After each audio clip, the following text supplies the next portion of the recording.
If you're looking for something to play this summer, as the Steam summer sale has just kicked off, please consider Desynced.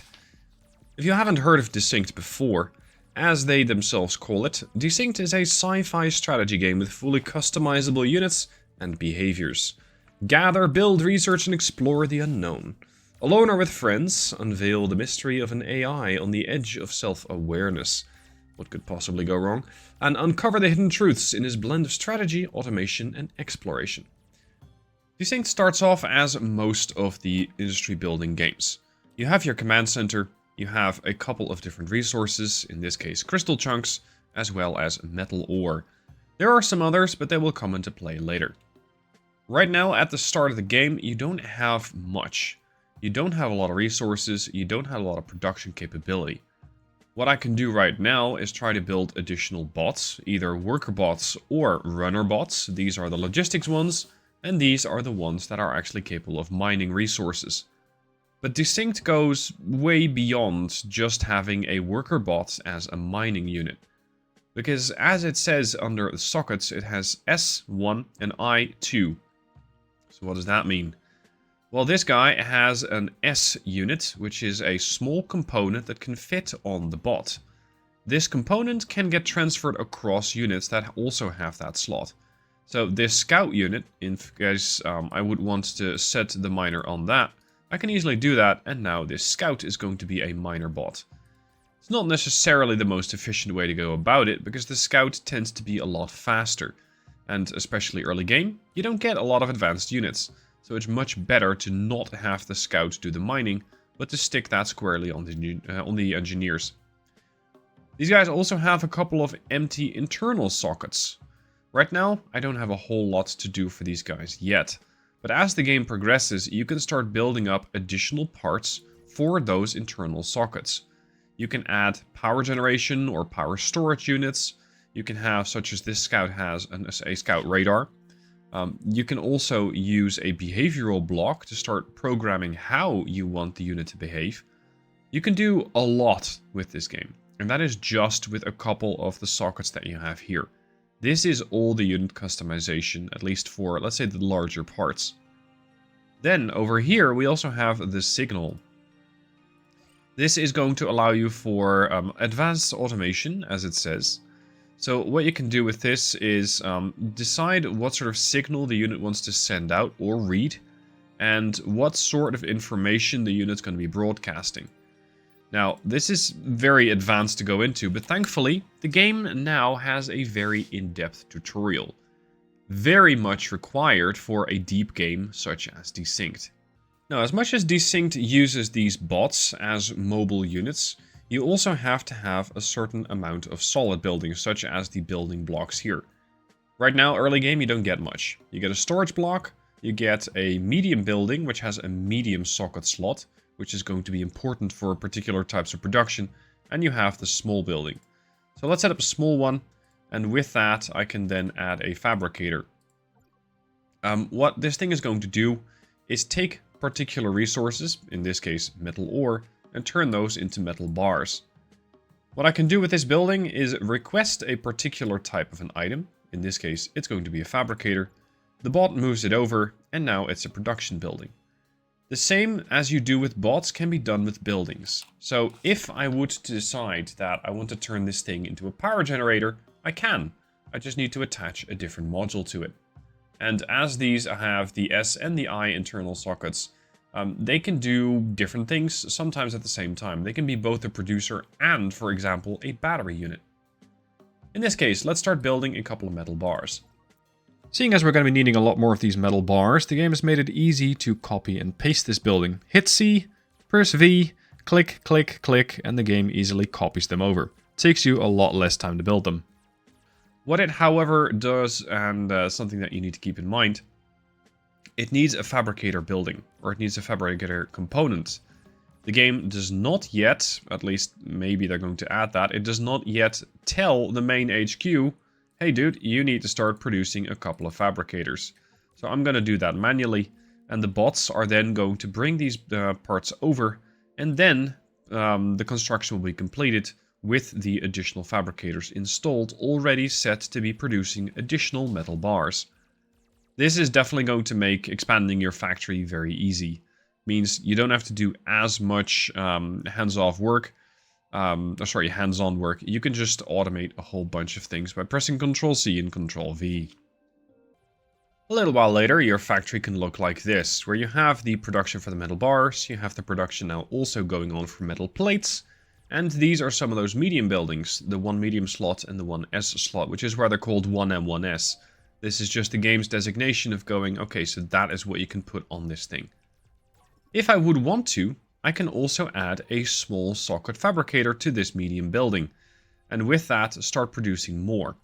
So considering that this thing eats metal bars, I can have this thing also start getting metal bars. And this is where, let's say, part of the automation comes into play. So let's drag this thing over here. Let's build one small storage block right here. And now I can start showing you exactly how this is going to work together. What I want this building to do is store all of its resources over there. So the finished product is going to have to go over there. The game is now going to take, let's say, these metal bars. So it's going to request the metal ore from one of the buildings.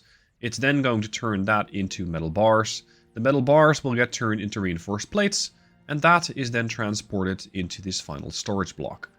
And this is how you can start building these automation chains. This is just a way to do it. I'm not saying it's the best way to do it. There might be a best way to do it. There might be a best way for you to do it. All of this is entirely up to you. As you start progressing into the game a bit more, you'll also find that there is active, or at least in my case, not so active research, because I have no active research at the moment. You'll start out with basic research buildings, or basic research projects, giving you, for example, basic signals, allowing for further behavioral change to your units. You can get nanobots, you can get eventually gateway technology.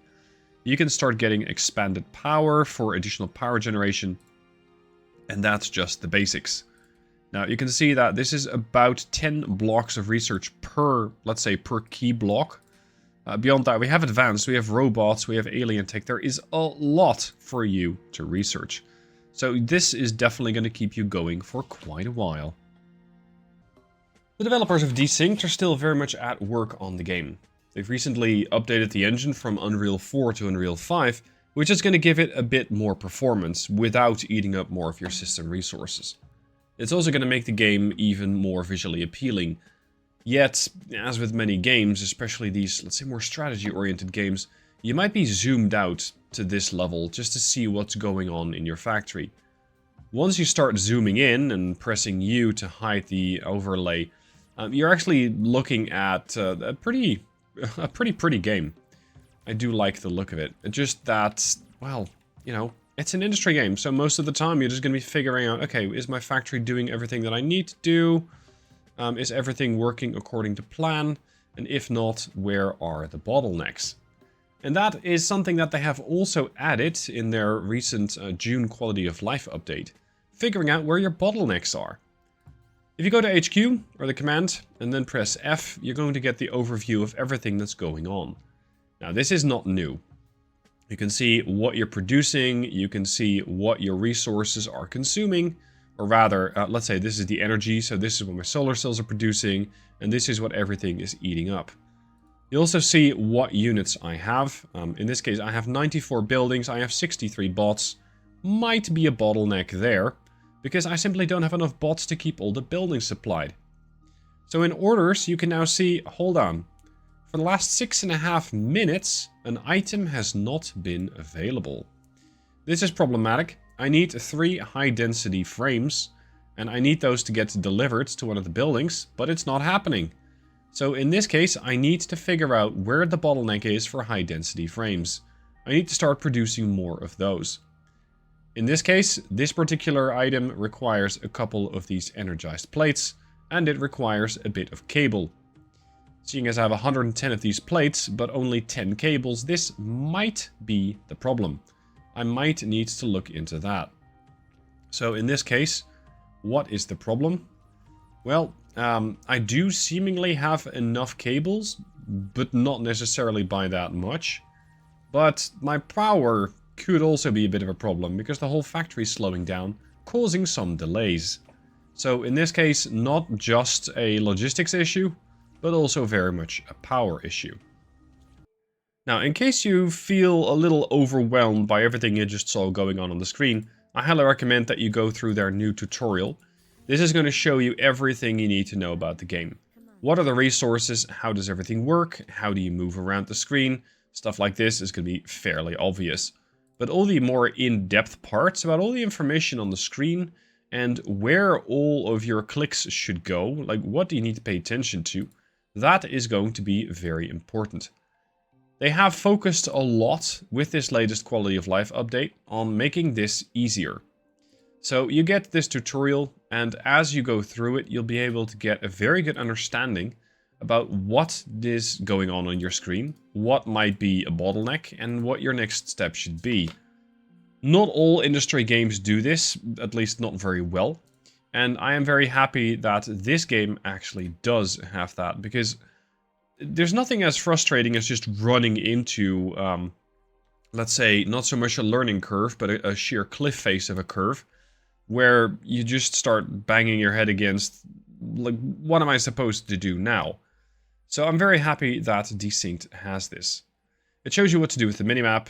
It shows you, for example, step by step, all these different overlay settings that you can have. There is a lot of information that you can potentially have going on. But you can fortunately keep this as clear or as extended as you need. Right now, you might be going, okay, what? What's going on? Just keep it on basic and start adding these things as and when you need them. The game can show you a lot of information. It doesn't mean that you have to get all the information right from the start. Just make sure that you go through the tutorial and things will get explained bit by bit. Outside of managing all of your bots, as well as your buildings and your whole production chains, there is a deep story that Desynced has. There isn't too much that I want to spoil, but there is one thing that is a virus. This is an actual virus that will infect your bots. Figure out how to fix that. It's going to take you a little bit of a special resource, because you'll have to find those infected parts and start turning them into research. The other thing that is going on the planet that you find yourself crashed on is blight. There is some sort of blight gas, and let's just say that your bots don't really like it. So at least these two things I can show you, but as you can see, there is still more to research about the blight. There is still more to research about humanity. We haven't even seen the humans yet, but maybe you can find them in your own playthrough. Desynced is also soon going to be getting multiplayer dedicated server support. Right now you can only host a game or host a saved game and continue building onto your factory with friends.